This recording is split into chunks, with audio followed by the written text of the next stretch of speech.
Okay, so medyo on topic, alam niyo, nag-conduct ng survey ang Okta Research.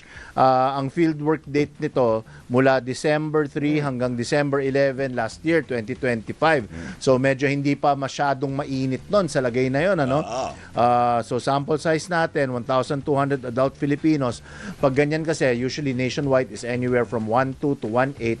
Ang margin of error niyan plus or minus 3%. So nahuhuli nila ang sentiment ng ating kababayan. Galing-galing, Prof. Ayon sa Okta Research. And by the way, Prof. Guido, if you're watching, this is how it's done. This is how you make it look good. Joke lang.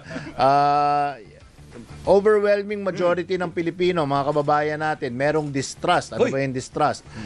Hindi sila nagtitiwala, duda sila, diskumpiyado sila sa China. And they view it as the country's greatest threat. Sinong bansa, aling bansa ang pinaka nakakatakot or pinaka kinakabahan tayo dahil sa kanilang mga galaw? China yon. China. Ang distrust, ayon sa survey ng Okta Research, no?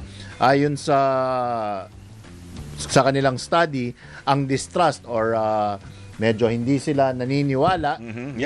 Pakita mo yan. Ganda, class na class. Class na class, para na akong si Kong Leandro Leviste na nagpakita ng mga chart na font size 6. Nakalagay ay ilang percent? Distrust in China is 60%. Yes. So, 6 sa 10 Pilipino ay hindi nagtitiwala sa China. At yung hindi ibig sabihin na 40% ay nagtitiwala. Ay nagtitiwala. Hindi ibig sabihin. Baka magkamali yung mga tao eh. Prof. Guido, that's how it's done. So, tama. Hindi naman ibig sabihin yung natitirang 40% ay necessarily is the polar opposite in terms of sentiment na kami naman nagtitiwala. Hindi. Maaring neutral yan. Maaring undecided. I am not informed enough to make a decision. So, maaring dead ba lang? 6 out of 10 ng ating mga kababayan ay may distrust sa China. At yung greatest threat... Okta. Take it with a grain of sand. Pero Prof. Guido, maybe a rock. Yung greatest threat naman, mas malaki pa. 79%. Ang sinasabing China is the greatest threat. Pero alam mo, gusto kong himayin yan eh. Dahil kung titignan ninyo yung research, ay kailangan pa ipakita yan. Para alam nila, hindi ka nagpapauso lang. Nagzumba yan. Distrust in China is 60%. Greatest threat is 79%. Ayon sa Okta Research. Sa greatest threat, may 5% pa dyan na Russia. Russia? May gano'n. Tama. Hindi ng China. So, nalaman ko na yung figures, 26% of respondents remain undecided. Undecided. Undecided. Hindi yung laban o gusto nila ang China. Okay. Saka hindi yan against Chinese people, ha? This is against the government na sinasabi. Wala po kaming sinasabi na masasama ang mga taga-China o ang mga kaibigan natin ng mga Philchay ay hindi ka paniwala. Mahal ho namin kayo. This is distrust in the abstract thought of China as a collective nation.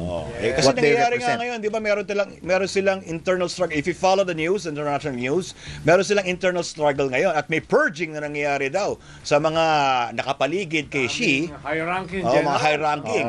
Nakapaligid kay Xi na pinagdududahan niya dahil magkukuraw laban sa kanya ay pinagtatanggal. Iba nga ay may pinapatigok pa daw. Yun na nga. Oy, nako, ano ka na naman. Mapapabasa ka na naman ng ating... Kaya tingin ko, pwedeng next Saturday, magpalit naman. Si Doc Guido naman na mag-German ka. Si Kwan naman. Si Alan naman. The service. Correct. Pwede naman. Alam mo, mukha naman kayo, brother. I take that as a very, very severe compliment. Severe. Alam mo, ang isa pa dito, mga alas. Parang Nepa virus. Sorry. Pag binasa mo yan, kasi iisipin ng mga tao, a lot of people are saying, at least yan ang kiniklaim sa internet, kayo lang naman yan. Kayo lang naman yung mga intellectual, mga elitista. Kayo lang naman nagbabasa ng mga libro, mga interested sa geopolitics na galit dyan. Hindi kami galit. Ayon po sa survey, ang pinakamalaking distrust ay galing sa Class E. So that's a very important statistic to point out dahil ang Class E yan ang pinakatinatamaan. Nabanggit ni Sek kanina. Kaya mataas ang presyo ng ating mga galunggong, mga seafood, mga isda. Yan ang mga mangingisda na wino-water cannon, yan ang mga hindi pinapayagan mga isda dun sa kanilang mga inaagaw na teritoryo sa atin. So it's the Class E that is really expressing distrust over China. Hindi po yung mga learned or mga scholar na may oras uminom ng kape at i-dissect itong isyong ito. Hindi po. Class E po, nakababayan natin. Saka bukod dyan sa survey na latest, di ba matagal na rin yung survey ng Okta na yung interest sa West Philippine Sea is the highest, no, Sek? Naalala mo dati, 90% ata yun. Mahigit. Mahigit. Yan. At ang isa pa dito, multi-dimensional distrust. Sorry, medyo highfalutin yung term. Ibig sabihin, ang mga na-survey, hindi lang dahil sa maritime dispute ang kanilang sentimento. Multi-dimensional distrust siya.